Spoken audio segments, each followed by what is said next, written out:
Hello Good Barbers! Salut Jérôme.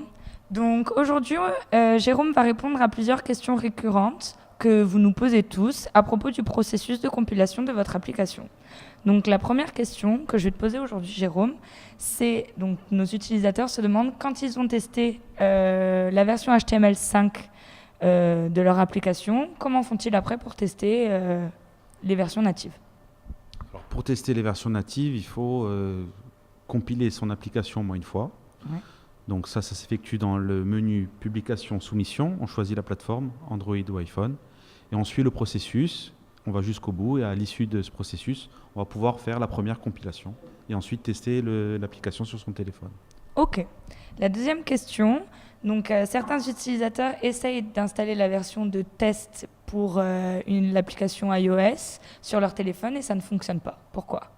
Alors la plupart du temps, quand on essaye d'installer une application ad hoc, donc la version de test sur un iPhone, et que le téléchargement échoue, c'est que l'iPhone qui essaie d'installer l'application n'est pas autorisé à le faire. D'accord. Donc quand dans le processus de compilation, à un moment donné, on crée un certificat dans lequel on déclare une liste de téléphones qui sont autorisés à installer l'application de test. Donc si le téléphone n'est pas dans la liste, ça ne marchera pas. Ok. La troisième question qui est aussi récurrente, c'est beaucoup d'utilisateurs demandent pourquoi leur back-office est bloqué. Alors quand on déclenche une compilation, on fige le back-office pour éviter que ça interfère avec le processus de compilation. Donc on ne peut plus ni ajouter de contenu ni modifier le design. Ok. Une fois que la compilation est terminée, l'utilisateur reçoit un email dans lequel il a trois choix. Il peut tester l'application sur son téléphone en natif. Ensuite, il peut soit modifier son application, à ce moment-là, ça déverrouille le back-office, ou alors valider l'application.